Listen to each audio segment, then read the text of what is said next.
Fala comigo, pessoal. Todo mundo sabe que os carros elétricos da China, principalmente os BYD, são um fenômeno aqui no Brasil. Não só no Brasil, mas eles estão inundando o mundo principalmente, claro, por tecnologia, parte de bateria também. E eles criaram um modelo, em vários modelos, na verdade, que estão conseguindo ser produzidos em larga escala. Claro que tem muito subsídio do governo e tudo mais. Mas tem muita gente contrária a esse modelo de carro elétrico, principalmente quando a gente fala de Brasil. E é isso que a gente vai assistir agora, um corte lá do Market Makers. E aí eu quero saber a opinião de vocês, tá? Em relação aos carros elétricos, híbridos e tudo mais. Vamos escutar um especialista no assunto falando sobre carro elétrico. Carro elétrico vai crescer e vai crescer muito. Nos Estados Unidos, eu duvido que carro elétrico daqui a 10 anos tenha mais que 15% de share. Posso estar enganado. Na Europa, talvez 25%, porque a Europa vai ter uma pressão muito maior. Estou falando carro elétrico puro. Agora, países como o Brasil, renda média de 10, 12 mil dólares, a gente não tem dinheiro, e ainda mais exportadores de petróleo, nosso mercado de carro elétrico vai ficar em 2% por um tempão. Eu não vejo nenhuma possibilidade disso crescer. Ele tá falando que o mercado de carro elétrico vai ficar em 2% no máximo, tá? Vamos agora falar de Plug-in Hybrid Electric Vehicle, PHEV. PHEV no Brasil, hoje, vende menos que carro elétrico puro. E só tem duas marcas, vamos esquecer as marcas P, só tem duas marcas que vendem plug-in hybrid. E é aquele carro que tem motor a gasolina, uma bateria e toda a parafernália do motor a gasolina, toda a parafernália do carro elétrico, com tomada, carregador, bateria, motor elétrico, alta tensão, baixa tensão, módulo de potência, e uma eletrônica hiper sofisticada para os dois trabalharem juntos. Só tem duas marcas que vendem isso hoje, que é a Raval, Great Wall, GWM, e a BYD. Esse mercado hoje no Brasil, o elétrico é 2% do mercado, esse mercado é 1,5%. Ou seja, ele é menor que o mercado de carro elétrico. Qual é o futuro desse mercado num país como o Brasil? Minha opinião, para baixo. Duas razões. Primeiro, a alíquota de importação vai aumentar. Hoje esses carros pagam 20% de alíquota de importação, vão pagar 28% daqui 7 meses e 35% daqui 1 ano e meio. Então, primeira razão. Quando aumenta a alíquota, ou eu aumento o preço, ou eu perco dinheiro. Vocês viram que alguns subsídios provavelmente vão mudar segundo o que ele tá falando, tá? Depende muito do estreitamento entre nosso presidente e a China também, então pode ser que isso mude, mas vamos lá. A Great Wall não tem muito apetite para perder dinheiro. A BYD eventualmente pode ter para perder dinheiro, que ela ganha na China, mas a Great Wall não. Problemas em carro híbrido. Vamos falar da Europa. Na Europa, as revistas automotivas falam carro híbrido desvaloriza uma barbaridade, aproveitem e comprem. O que acontece com o carro híbrido na Europa? Plug-in. Ele novo custa de 7 a 10 mil euros a mais do que o seu homólogo a gasolina. Então você tem que pegar o carro, mesmo modelo, mesmo acabamento. Híbrido e gasolina. O híbrido custa 7, 8, 9 ou até 10 mil euros a mais do que o carro a gasolina, que é um carro muito mais complexo. O que custa 7, coloca um motor a gasolina antigo e baratinho, então só custa 7 a mais. Mas esse, que tem um motor a gasolina antigo e baratinho, quando acaba a bateria, você tem um carro que não anda assim, que é horrível para andar quando acaba a bateria. Porque você tem um carro pesado, ele tem 300, 400 quilos a mais do que o carro a gasolina, não tem mais bateria, o motorzinho não alimenta a bateria, na autoestrada você não passa um caminhão. Na subida o caminhão passa você, inclusive. Então, esse Cara, é doideira, hein? carro é um carro que a tendência é, se você carrega ele todo dia, é um excelente produto, faz 40 km por litro na cidade, maravilhoso. Quando você pega estrada para viajar, você... Meu carro, eu tenho um Corolla, pessoal. Meu carro faz, na cidade, uns 10, 11 por litro. Ele tá falando que esse carro híbrido faz 40 na cidade. tem 60 km de alegria e depois você pode chorar. Então, por exemplo, você pega um Song ou um Aval híbrido para ir para Campos do Jordão. Na Trabalhador, você tem um baita carro. Você tem um carro com 250 cavalos, não gasta nada, pisa, anda, é uma maravilha. Acabou a bateria. Você tem um carro de 130 cavalos e pesa 2 toneladas. Relação peso-potência do 1 milho. Na subida da serra, você tem 1 no milho na mão. Ele tá falando que esse tipo de carro é um carro descartável. O cara compra pra fazer Uber e depois, sei lá, depois começa a dar BO na bateria, tem que se desfazer. Eu tenho um amigo meu, tem um Song blindado. A mulher comprou. Ele foi para Maresias e ele não carregou o carro lá. Ele falou para mim, eu nunca mais viajo com esse carro. Porque na subida da Imigrantes, ele estava na pista da direita, a 70 por hora com o motor gritando. Não sobe mais rápido. E acabou a bateria. Ele tem um carro de 130 cavalos e ainda ele blindou o carro. Então, o que acontece é o seguinte, o carro híbrido, se você carrega ele todo dia, é sensacional. Você faz 40 km por litro, 50 km por litro na cidade, basicamente você usa só elétrico, etc. É um produto muito bom. Se você mora em Londrina e você quer ir para Florianópolis, você tem 50 quilômetros de alegria, e depois, quando você tiver 3 caminhões na tua frente, você para tomar um café. Você não passa os 3 caminhões de uma vez. Não passa. E quando você liga para a montadora, para a concessionária, para reclamar, eles falam, isso é a carência do produto, acabou a bateria, é assim mesmo. Então, é um carro, e quando você acaba a bateria, você tem um carro que é lento. Pega o BYD Shark. O BYD Shark tem 3 problemas, a picape que eles lançaram. O primeiro é 800 kg de capacidade de carga. Geralmente, o agro, ele quer uma picape com capacidade maior. O segundo é, quando acabou a bateria, você tem um carro de 180 cavalos a gasolina, com 2 toneladas e 600 de carga. É menos que 1 milho de relação peso-potência. Ou seja, você está em Sinop, você vai para Sorriso, você tem 40, 50 quilos de alegria, os outros 40, meu filho, você está com 1 milho na mão. E o terceiro é, e esse é o caso da Europa... Ele tá falando basicamente que é um tipo de carro que não é pra viajar, né? Pra andar na cidade, distâncias curtas, e você consegue carregar de um dia pro outro. Você tem um carro de manutenção extremamente complexo. O dia que você tem um problema em Cuiabá, com o teu carro híbrido, pode mandar o carro para São Paulo. Pela linha brasileira. São carros extremamente complexos. Então, vamos falar da Europa. Porque na Europa já tem carro híbrido de 3 anos. Ainda não tem carro híbrido de 6. Na Europa, você pega um Peugeot 3008. Baita produto. Gasolina, acabamento igual. O PHEV é 8 mil euros a mais. 3 anos de uso, mesmo preço. Exatamente o mesmo preço. Quer dizer, quem comprou o carro PHEV está pagando. Perdeu 8 mil euros. Você não recupera na gasolina. Outro problema. Todos os carros na Europa, depois do Dieselgate, eles têm um chip, que eles chamam de um chip que mede o consumo real do carro na história inteira do carro. E dependendo da marca, a informação do consumo ela vai via telemetria das autoridades, ou quando você faz revisão, eu, concessionário Volkswagen na Europa, eu sou obrigado a comunicar quanto o chip me falou que esse cara estava gastando. Eu mando isso por internet para as autoridades e elas verificam se o consumo do cara está compatível com o que a montadora fala no ciclo deles lá de consumo.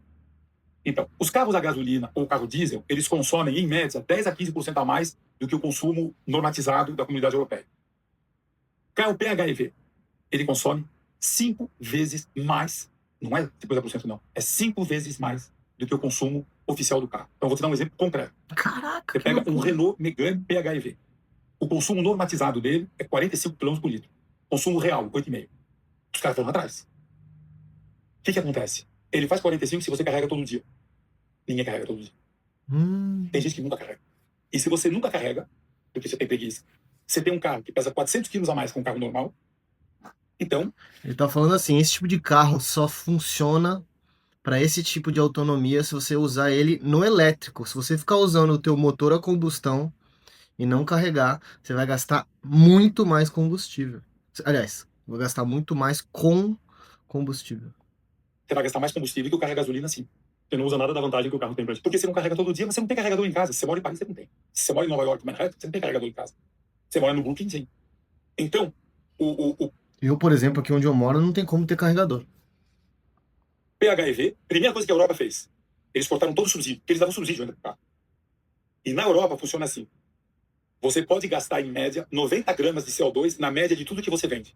Senão você paga multa para a comunidade europeia. 90 gramas de CO2 dá mais ou menos 20 km por litro. Então, na média, tudo que uma marca europeia vende tem que fazer, na média, ponderado, de 20 km por litro. Aquela que elétrica é zero, né? O PHEV, ele estava com 40 km por litro. A partir de 1º de janeiro do ano que vem, eles vão mudar a regra e eles vão pegar o consumo real do PHEV, ou seja, 160 gramas de carbono por quilômetro. Eles já avisaram. PHEV não vende mais um, não. Porque o dia que você vai pagar multa do governo da comunidade europeia, porque teu cara é PHEV, você não vai nem mais fabricar. Onde é que o PHEV funciona super bem? Na China. Porque na China, com PHEV, você estaciona nos estacionamentos, você usa só o modo elétrico, tudo. Em Londres, eles fizeram o seguinte. O prefeito de Londres, ele fez, 10 anos atrás, na Londres antiga, na City, se você não é elétrico, você pagava 5 libras de multa cada vez que você entrava com o teu carro lá. Foi um escândalo. Todo mundo reclamou e tal, mas o cara não mudou a lei. E agora, eles aumentaram para M25, que é aquela perimetral em Londres, onde tem Heathrow de um lado, o outro aeroporto lá, o outro aeroporto de Londres do outro. E dentro da M25, se teu carro, quando é PHEV, tem uma luzinha verde no painel quando se liga elétrico puro. Só para resumir aqui, tá? Lugares onde você tem alguns benefícios por ter carros elétricos, como por exemplo na China, como por exemplo ele está dizendo em Londres, esse tipo de carro ele vai ter benefício, né? Ele está falando mais dos carros híbridos, né? Inclusive, pessoal, lá na China você tem muitos incentivos para utilizar carros elétricos. Muitos e muitos incentivos. Inclusive, vários meios de transportes públicos são elétricos. Então o chinês ele veio pesado com essa parada aí de carro elétrico. Senão você paga 9 libras por dia de multa. Então, em Londres, PHEV vai continuar a vender. Porque se você não tem um PHEV e você vai com o teu carro todo dia por 100 quilômetros, você anda por 100 quilômetros para levar teu filho para a escola, você paga, a libra tá 8, você paga mais ou menos 100 reais de multa por dia. Então, 2 mil Meu por mês. Deus. Então, em Londres, PHEV vai continuar a vender. Na França vai parar completamente. Porque os fabricantes não vão mais fazer. Porque eles faziam para normas de CO2. Então, de novo, o PHEV depende muito do país onde a gente está. No Brasil, você vai ver, daqui 2 anos, um som usado vai custar bem menos que um Compass usado. Porque o som usado, o dia que você tem um problema para consertar, prepara a grana. Digita aí, pega, digita assim. Digita Volvo 4 rodas, conserto híbrido. 4 rodas fala, você tem um Volvo híbrido pifou, não tá na garantia? 90 pau. Caraca! 4 rodas. Você vai achar a reportagem. O Volvo XC60, XC90 tem pane no motor elétrico e conserto beira 90 mil. Meu Deus. 90 mil. No Rio aqui tá cheio disso daí. Então, o problema do carro híbrido plug-in é um carro extremamente complicado para um país como o Brasil. Então, será que isso vai acontecer com o carro usado? Porque o cara que compra um carro usado paga 120 mil reais para consertar. Inclusive, é a dúvida que eu tenho. Se tu compra um BYD novo, hoje, que tem vários incentivos, você vai lá na BYD, tem vários incentivos pra você comprar um BYD. O que você vai fazer com esse carro daqui a 4, 5 anos? Quando tiver que trocar bateria, não sei qual que é o período de saúde da bateria, mas o que você faz com esse carro? Por quanto você vende? Quanto você perde ao vender esse carro?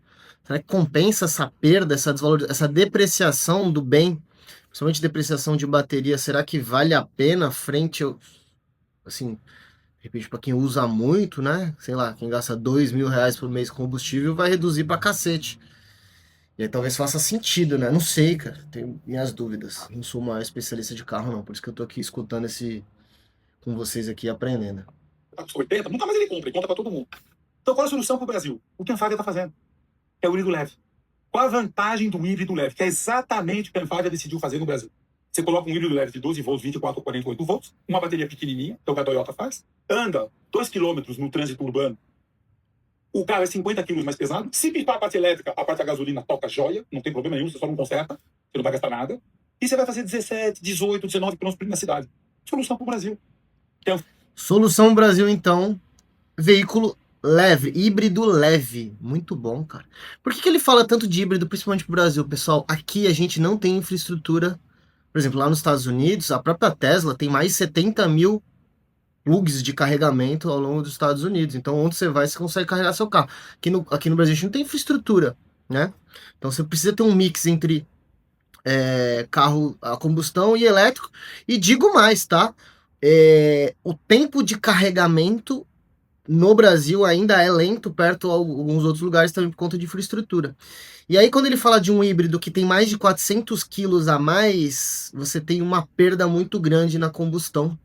Só que quando você tem um híbrido com 50 quilos só a mais, que é o que ele está falando dos híbridos leves, aí pode ser que faça sentido no Brasil. conhecedora do Brasil e esperta, é o que ela está fazendo. Então a Fiat está lançando agora, está lançando agora um monte de carro híbrido leve. O preço é 5 mil, 7 mil, 10 mil a mais. O dia que tiver uma ajuda de IPI vai ser o mesmo preço que o carro a gasolina. Então o carro é 50 quilos mais pesado. Ele não é elétrico. Mas na cidade, no Paianga, basicamente você usa muita bateria. Quando você tira o pé do acelerador, você carrega. E esse carro, quando você viajar, o primeiro que ele só é 50 quilos mais pesado que o carro normal. Ou seja, em vez de 1,5 tonelada, uma tonelada que é de 50. É uma pessoa magrinha a mais do carro, você nem sente. Ou 2 malas.